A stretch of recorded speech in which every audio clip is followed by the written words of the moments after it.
go, 20 minutes? That felt like, oops. Where did it go? Good afternoon. My name is Jenny Stang. I am a member of the Hatched planning team, and it is my pleasure to introduce Mick McCulloch, and he will be presenting Learning with Communities, Neighborhood-Based Architectural Design in the KCAD Urban Collaborative. Thank you. Thank you for being here. I appreciate it. So yeah, I want to talk today about the work I've been doing in the Urban Collaborative Studio over the last 5 years, and it has been a lot of experimentation and a lot of learning. And when I say learning, I don't just mean that the students are learning about design and community engagement. I mean, I'm learning about what works and what doesn't work, and new ways to think about community engaged design. So so I hope to get into that a little bit today. We won't talk too much about this project that's on the screen right now, but this is one of our students, Zeta, engaging with a couple of kids at a parklet that we created last year, which is a parklet made out of a parking lot. And so we took over the parking lot on a special festival day. The students cut up and painted these simple plywood panels to put them together to create a space for play and a space to sit down and eat. And they put holes in all of the panels to create screening effects. And then they took the leftover pieces from the holes that they cut and made games for the kids. And so this is an example of a student sort of learning about how a kid would enjoy a space like this and what the kids were drawn to, what they were not drawn to. If you move the little joystick, Okay, cool. So the studio has a sort of a geographic premise. We're focused specifically on Grand Rapids. We're building on the idea that one of the great things about Kendall College of Art and Design is its location in the center of Grand Rapids. But we have specifically not done projects in the downtown core of the business district, which already has a real heavy attention of design and economic development. And instead, we have sought to engage with the neighborhoods that surround the downtown core, which is sort of where Grand Rapidians actually live, you know. And these places receive a lot less design attention, and we work in these contexts, and we have a lot of fun. This is one of the things that I think helps to shake up the potentially over serious architectural design culture, is to engage with people that don't care about any of that. And it kind of shakes things up and makes things interesting. And so that's what we do. It's fun because we play, we meet people, but it's also serious because it's based on an important social premise and based on a sort of critical reading of the history of architecture. And so I'm both a historian of architecture and a design educator, and so I try to think about our contemporary design work as being part of a response to the longer legacy of our discipline. And so for me, community engaged design is in part about thinking about modernization and the promises and pitfalls of modernization. And so we've been modernizing cities for at least 200 years. And what that has meant is to take great advantage of new technologies, to take great advantage of the way that proximity and coming together allows us to create more and better stuff and have more and more diverse experiences in our lives. But also, as we've been finding out for 200 years, that the congregation of people in dense cities also brings with it all kinds of social questions, social challenges, like access to the environmental conditions that are going to be helpful, that are going to make life good. We also run into questions as we think about modernizing cities of like, there's got to be some control, there's got to be some framework. How do we think about managing so many different interests and coming to consensus about how to share the goods of the society so that we don't have a total breakdown? And so in this context, the modernists emerge in the 20th century and sort of pave a certain cultural lane that is still very much with us today. And that is to say, if we plan and if we design, we can have the great benefits of modern technology, of economic growth, but we can have it in such a way that the power of that growth is actually fueling more equitable housing, more beautiful and more fulfilling environments for us to live our daily lives. But this immediately raises important questions that in many ways modernists failed to grapple with. If we take the notion that design can allow us to benefit through a process of modernization in an equitable way, that we can live better lives amid modernization, who decides what it means to live a better life? Who decides where the housing is located? Who decides what the process is for obtaining such a house? And who benefits from these processes of modernization when the benefits of economic development and of social development are channeled? How do you get in line for those? And who's at the front of the line? And so architects have the early wave of modernists, of course, were infamous for positioning themselves as sort of authoritative white males who, because of their training and their artistic sensibility, were able to craft new worlds, better worlds, and then to offer them to the society with their authority as the architect. I know better, we know better, and if you give us a chance, we will sort everything out for you. This is Le Corbusier with his famous plan Voisin, which would have demolished a large area north of the Seine in Paris and replaced it with very efficient and very beautiful matrix of towers and parkways. The early modernists banded together from around the, let's say, the Western world and created a group called CIAM, which was led by Le Corbusier and a few others, the Congress for International Congress for Modern Architecture. And you can see that the only females in this image are folks that are not actually the architects. They're tangentially involved in the process of developing a global agenda for modernism in the 20th century. So who decides? Again, it's a group of elite white males who are artists, who are visionaries, who are well-trained, and who have that authority in this cultural context to shape the city for everyone else. It's not just in the context of high modernism, it's also in the context of the modernization of our everyday vernacular landscapes, which is where most of us live.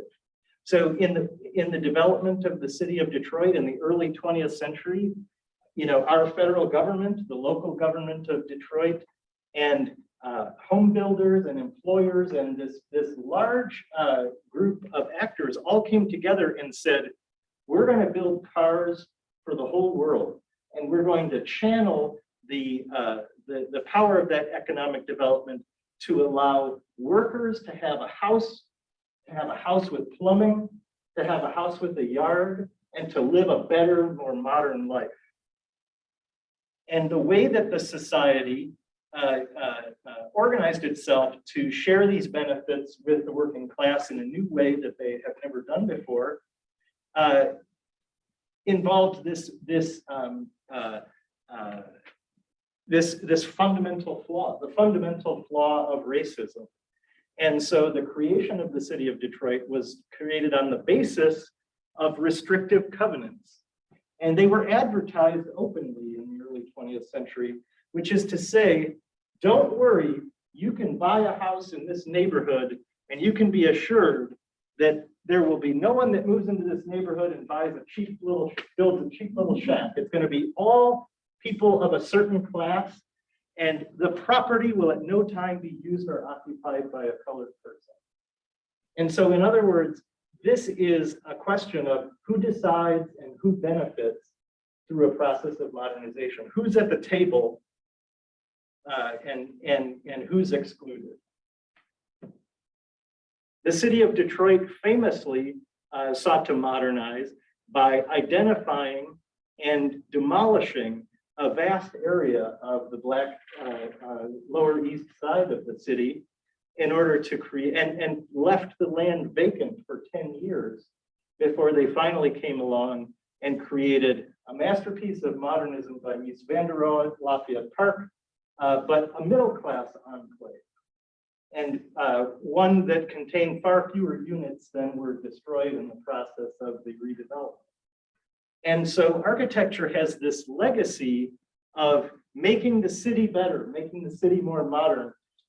It has a legacy of high ideals, and yet as a lot of postmodern and 1960s cultural critics have pointed out, they often failed to be broadly inclusive, and they failed to design with, as opposed to for, the users of the built environment, as the architect Giancarlo De Carlo argued in the 1960s. So De Carlo argued, along with others from this period of the civil rights era and of a broad questioning in culture of longstanding authorities, they argued for a more participatory approach. So this is where we are. The thing is, it's a lot easier to say participatory design is a good thing, and it's a lot harder to actually do it in a meaningful way. And this has been my work over the last 5 years, is to, through a series of experiments, think about what it would mean for myself and my students to engage in design processes with community. One of the first projects that I experimented with this methods on was at Roosevelt Park, which is a neighborhood where a new development was going to take place, has taken place now. Folks at Ferris probably know it well, because for quite some time Ferris was thinking about investing in the project. And it involved the demolition of a beloved but vacant church building called St. Joseph the Worker, and the transformation of this property into a new school, some new houses, and a new park in the middle. And so what we decided we would do as a studio, we engaged with Habitat for Humanity, which was sort of the client or the owner that was doing the project. We engaged with them and we said, we want to help, we want to do some kind of community engagement and help you strengthen the community voice in the design of this place. And what we decided was that the park in the center of the plan was relatively unconsidered from a design perspective and could use the impact of local residents. And so we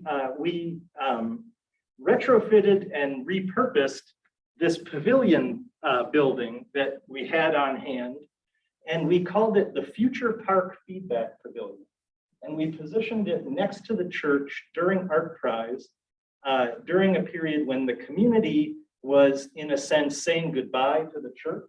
There were a lot of community-based events on this site in the last days. And so the idea was you could come into the pavilion, you could look out this plexiglass wall toward the site of the future park, and you could offer feedback about what the park should look like. So it was working, people were coming, they were giving a lot of feedback. They had opportunities to look at examples of other public parks from throughout the world and to offer thoughts about what they like, what they don't like. And we put, a table out, and one of the students brought chalk so that people could play drawing on the sidewalk. We thought we had everything we needed. And then next thing you know, people start drawing on the wall. Well, we didn't ask them to draw on the wall. We didn't think that was a thing that, There was space there. but it's black and there's chalk.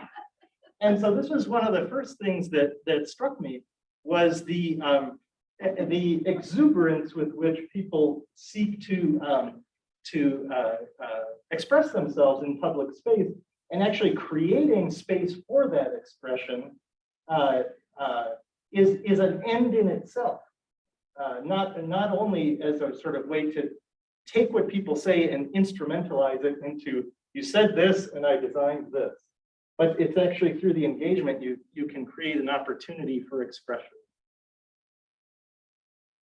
We had so much feedback that we started to put layers and layers of trace so that people could answer the questions more and more and still see what people had said underneath. And then we got into a process of design where we took the information, we made lists, we figured out what the ranked priorities were, what were the most important ideas, what were some of the less popular ideas, but still very compelling. And so, we ran into this thing where it's like, oh yeah, lots of people want futsal court, which is this small round version of soccer, which is popular in this community. And so we have students who design futsal court. Boom, the process worked, We found out what people wanted and we created these speculative projects that illustrate what people wanted. But one of the things that I learned going through this process is that when you open up to a community engaged process, you also create a lot of space for what I would call unwieldy feedback. That is, people say things that maybe you can't solve as a designer. Maybe you don't know how to solve as a designer. People say they want to be safe, but what you come to realize is what that means in part is they want to feel safe on this really fast roadway that runs right in front of the park. And it's a state road, so the city can't do anything about it. And the truck traffic is horrible. And what can we do? Another meaning of safe in this context is we want a strong police presence. And then someone else comes along in this neighborhood in a cultural context of 2017, where undocumented folks are under extreme scrutiny from ICE, etc. Someone else comes along, scratches that off and says, keep the police away. So this is a really great opportunity within the studio. I don't know I don't know that as a design process, we solved the question of policing, but we had the opportunity to have a conversation about the experience of life that would lead people, on the one hand, to seek that, and on the other hand, to be very concerned about that. So there's a kind of a social learning that is at a larger scale than something that's so easy to instrumentalize as a designer.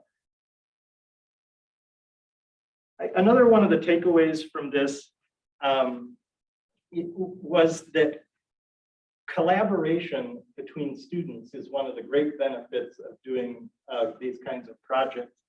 And I don't know if I guess I realized it, but it wasn't until I had to write reports for my accreditation and I had to think about how are my students being leaders? How are they learning to collaborate? Well, if we have to put this thing together and I step back for a minute, you can see all these amazing dynamics beginning to emerge with students helping one another, with leaders emerging, with people with different skills stepping up.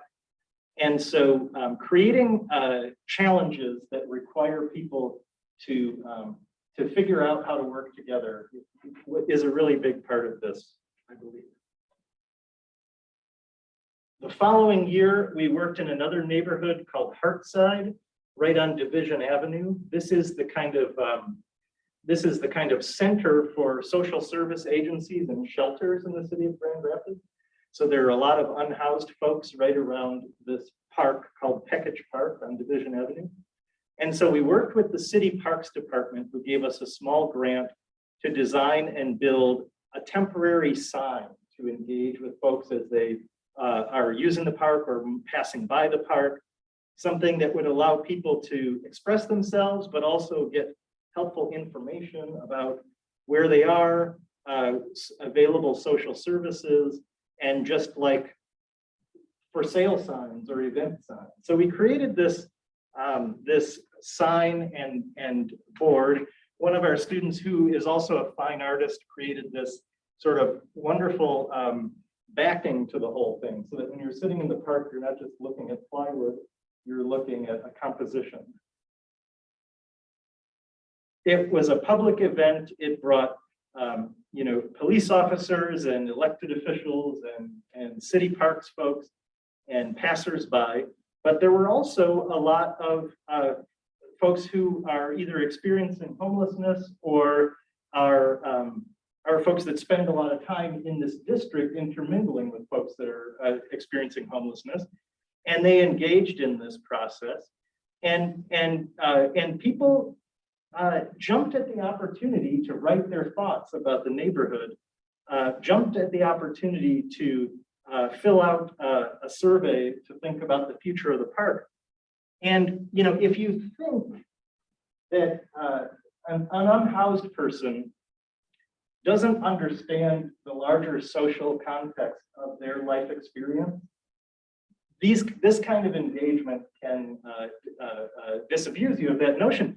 Because this person, who we might not have thought was going to open up anything for us as designers, sits down and talks about the better life for them would be for us to adopt Tupac's understanding of thug life.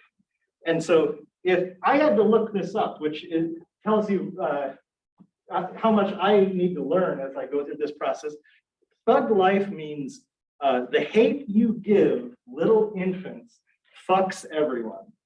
And so this person wanted us to think about how the challenges of this social context are much bigger than him, or much bigger than what we see on the surface. It's about intergenerational cycles of unmet social needs.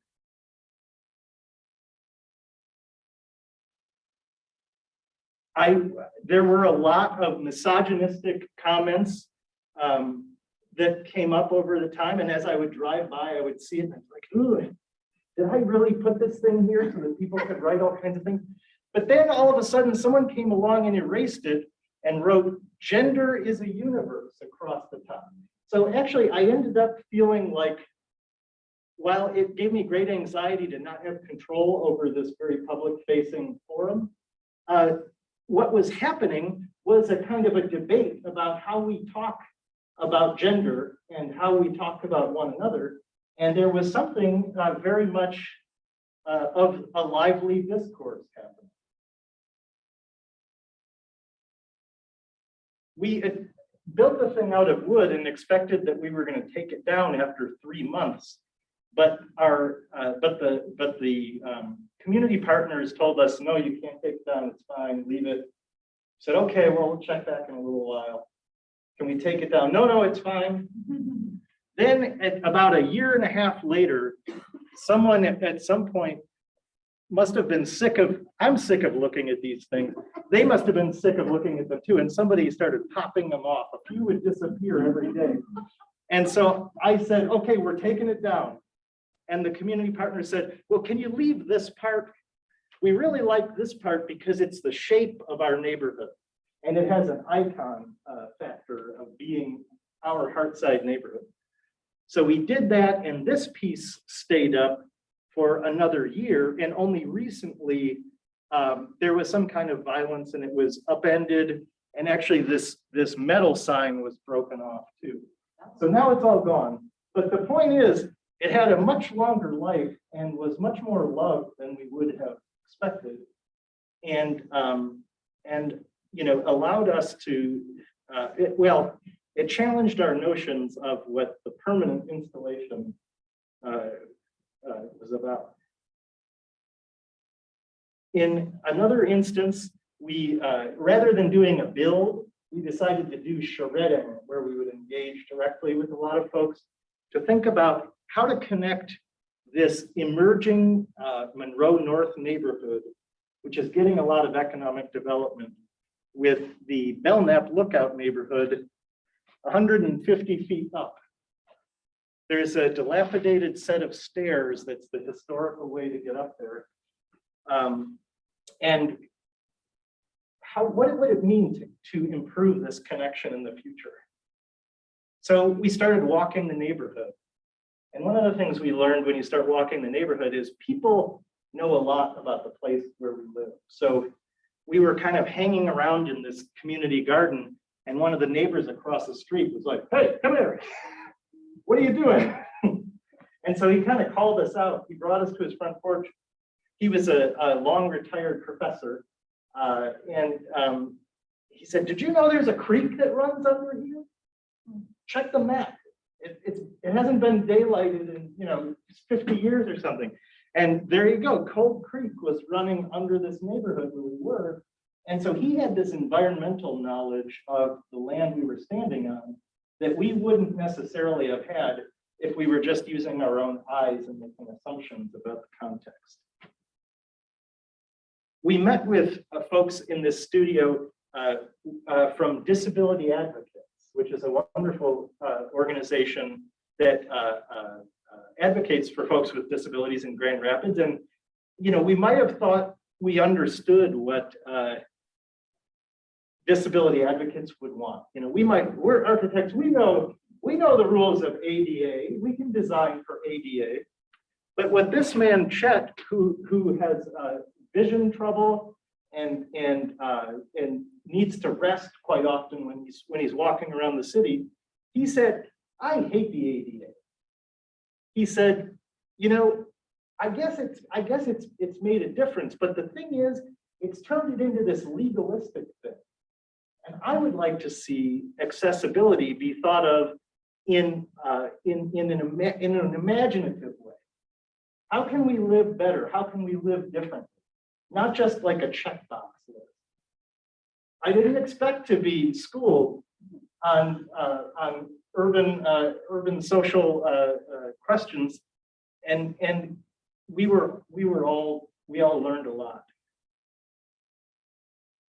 We held charrettes with members of the community and found out that while we assumed these stairs were a big problem, there's actually a whole group of folks that meet on Saturday mornings to do repetitions up and down as an exercise thing. So the students started to design with the stairs as something that has benefit, even though it also has limitations. We took all the feedback that we received in this kind of a session, and the students used that to develop proposals. And one of the highlights of the night was when one of the children of the participants we had a half dozen people present their ideas, and he presented for the kids' table. And he had these ideas about having like a bunny farm on the hill and all these kinds of wonderful engagements with the natural environment. And it was a reminder that if you hold a community meeting, people are going to bring their kids. As a person with kids, I can attest, sometimes you have to bring your kids. So if you design a process for the kids to have a meaningful part in the process, you can actually learn something that you didn't expect to. There's so much knowledge that other people have that the architect might, because they're of the limits of their life experience, they might not bring to a design process. We had this dot matrix thing where, okay, which park do you like? When someone came along and they're like, "I like this park," But what these designers really need to know is that it's all about the dogs. I've never had a dog. I'm not a huge dog fan. I never would have made dogs a central theme in the design of a park on this hill. But then suddenly dogs are on the table in the design studio in a way that they otherwise wouldn't have been. And so I'll kind of close with a couple of things I'm thinking about now. One of the things that has occurred to me over time is that there are challenges with seeking feedback from folks because people are asked a lot to give feedback, and communities get tired of giving feedback. Communities can feel used and abused if they give feedback and it doesn't result in anything particularly meaningful. And so one of the things with this recurring studio is I'm trying to think about community engagement beyond this sort of cycle of feedback and a design process, and then we can share the results of a design process with you. And so I worked with students this past fall and worked with the owner of this vacant 4-star theater building. And we thought for a moment about, should we solicit feedback from the neighborhood about this theater, because it's going to be redeveloped, but what form will that take? How can it serve the community well? And what we decided is this community has done feedback processes 3 or 4 times in the last decade. Why don't we just engage people with the building itself in a more direct and simple way in some way? So the students created what they called the sharing wall, which was to take one of the old poster niches on this 1930s theater building and to fill it with a matrix of little scoops that would actually provide useful items. And so we engaged with this with local stores, including Public Thread, which is down the street, a local fabric shop. They make these wonderful masks, and so we gave out masks one week. Another week we filled it with a bunch of toys and school supplies. Things kept disappearing. We put vouchers for the shelters that are down the street, and those kept disappearing because there are a lot of unhoused folks on this part of Division Avenue as well.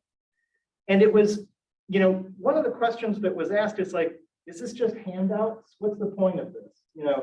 But I think that there's a fair conversation to have there. But what I ended up feeling was that there's something kind of beautiful about the simplicity of the premise of like, let's just create something interesting that for a few weeks where useful things keep filling up in this thing and take what you want.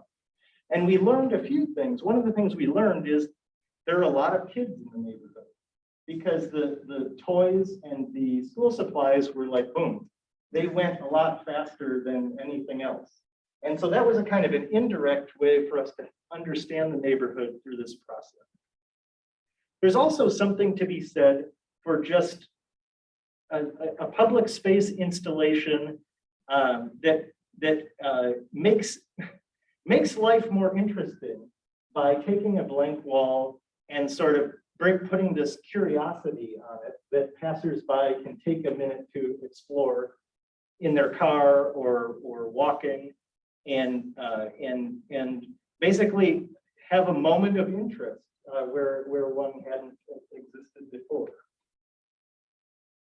Another thing that is part of my current thinking about this work is coming about because here, 5 years later, they're finally getting ready to do the park at Roosevelt Park neighborhood that I talked about at the very beginning of the slide.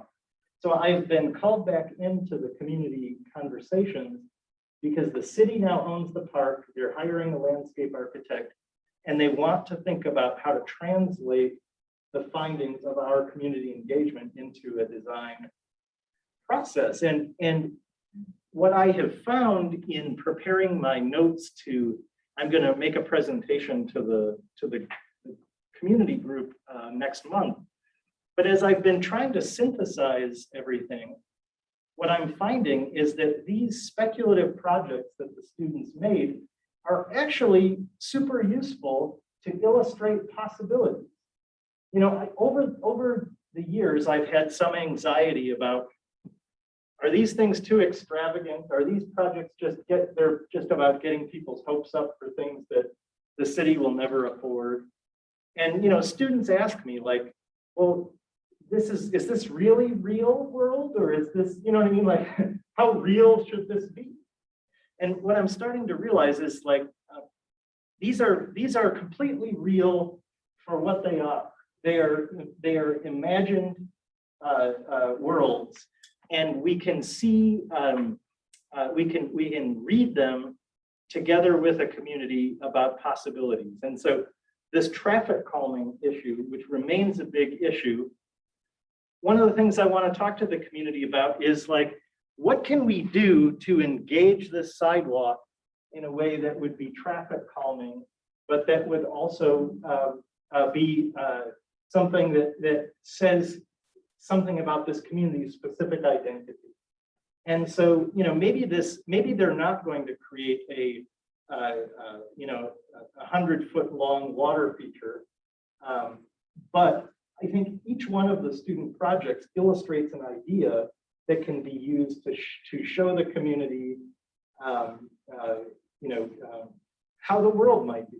And so, so this is kind of where the conversation is at right now. I've got a couple minutes left, but I think I've come to the end. So yeah, I'd love to have any questions. So on that one, is the edge, so we have people pictured in the summer one, Yeah. and then there's like a line, is that the road then? Does that go right into the road or? Yeah, this is the road. So the idea is you paint the road and then Yeah. they're like, what, am I supposed to be here? Like maybe Yeah. slowing down and they're thinking about, I think that's super Exactly. cool. Yeah. I love that. Yeah. And there are like road calming best practices that one could put out there. But I think what I love about this is that she's thinking about it as an event and as like a way for the community to express itself, which was a big theme that came out of our process.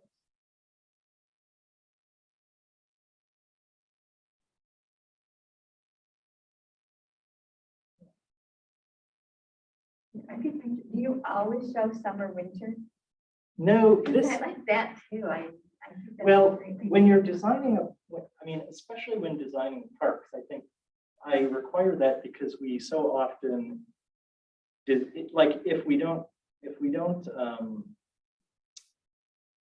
sort of set seasonality as a requirement, we'll just design with like a perfect 75-degree day in mind all the time.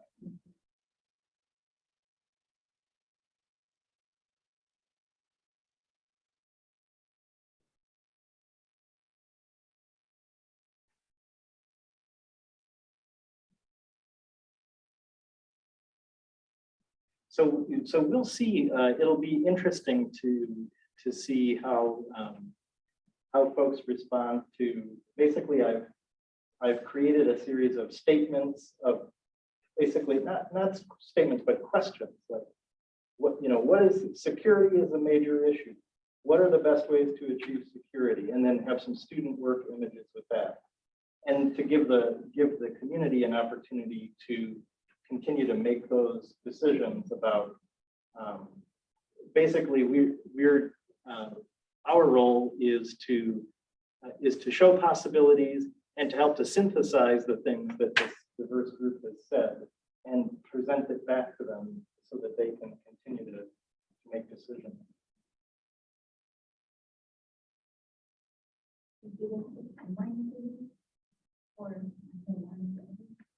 They are, so the high school is done.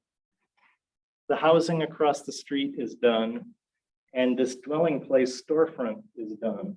It's just the park. And do they, yeah, is that like maybe 2 years and the next year? I think probably in the next year, because they were like making their final decision about who the designer is going to be last week.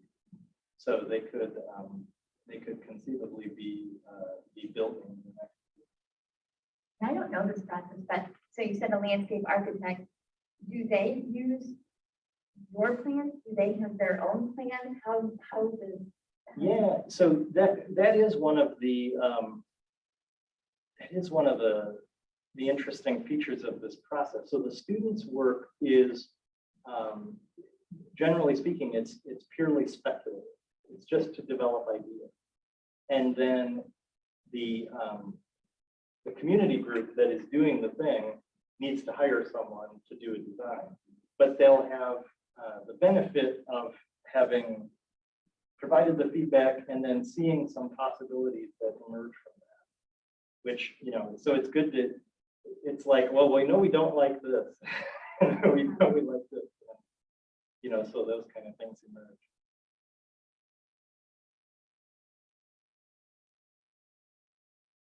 Well, thanks all. I think it's a really cool project. Yeah, but my question was,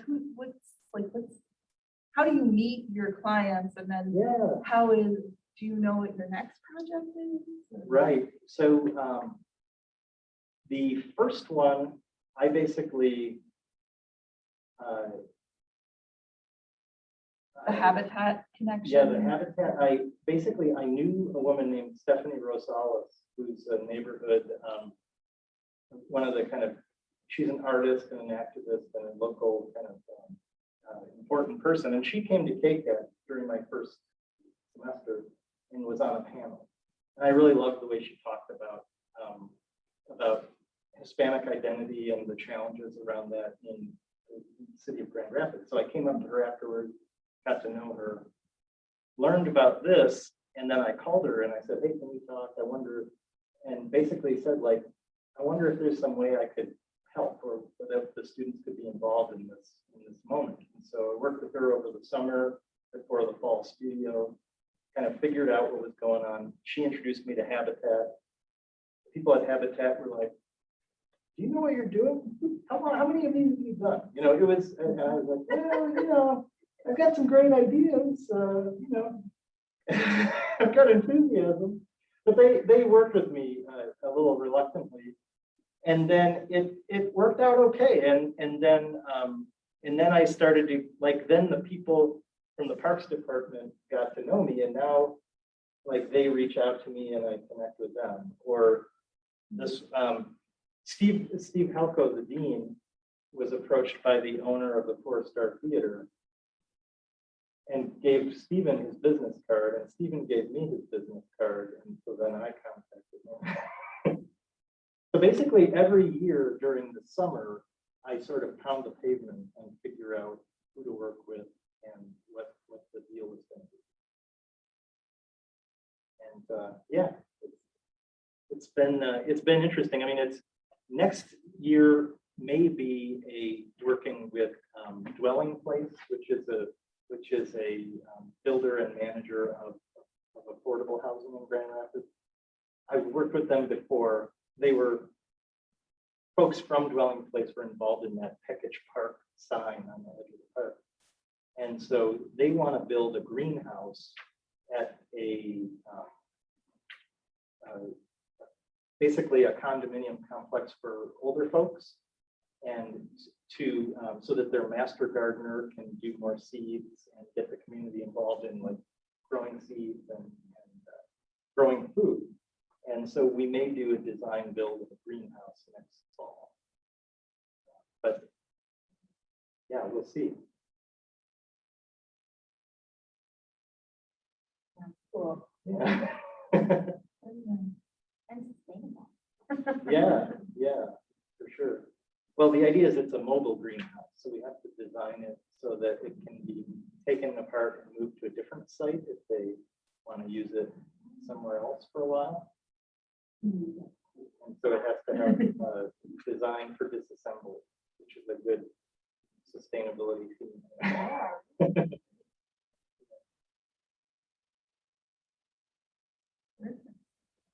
Yeah, thanks all. I appreciate it. I don't know, did we have anybody on Zoom? There are a couple. Well, thanks everybody on Zoom if you're still there.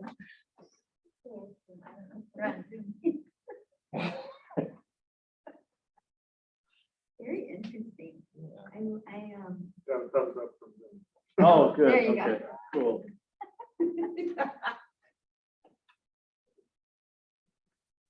So when I was up at Idlewild, it looks like the structure that you might have used for that first project Yeah.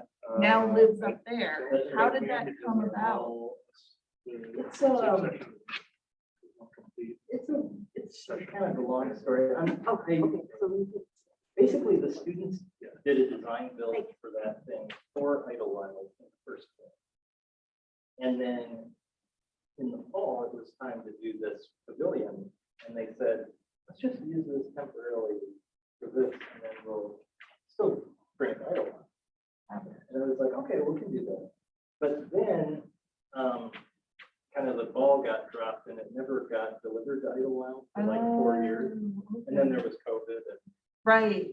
so it's not my proudest thing in the sense that, you know, it was promised for Idlewild, but we were very slow to deliver. But Who did you work with when you were up there? Do you remember? Was it John Meeks no. or was it, I'm trying to think of the gentleman's name, who's with the African American Chamber of Commerce. Yeah, it's the guy who owns that building, which is the Chamber of Commerce building. I can't remember. It's been too long. Yes. I just met him for that 1 week of the install. I had been going up there all summer. Well, all summer. I got here in August. Mhm. And then all of a sudden there was a building that like this great little like, Yeah. and I'm like, this little like kind of shed. And I'm like, where the hell did this come from? Yeah. Thank Yeah. Bye-bye, Lori. Nice to meet you. Yeah, the students said, you know, this would work perfectly for this other purpose. So we like took some of the panels off, put different panels on. And then when it was done, we repainted it and kind of freshened it up, but then it kind of sat there for a while. I was funny because I got up there, I looked around and I'm like, hey, this is Paris. Yeah, This is amazing. yeah.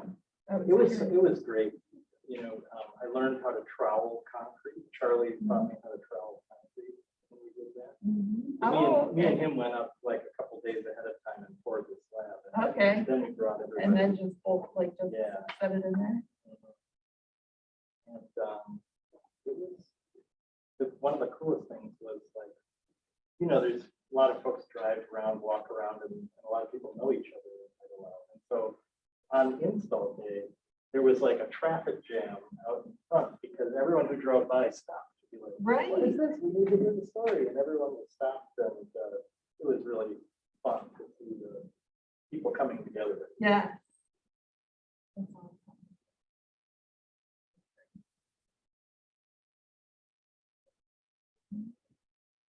There was one comment here, if you want to read it. Oh. The person that wrote it. They tried to comment. I'm into placemaking and trying to apply it to my corner of campus near the honors program office with honors students. I've gotten some great ideas. Oh, cool. Happy Bordeaux.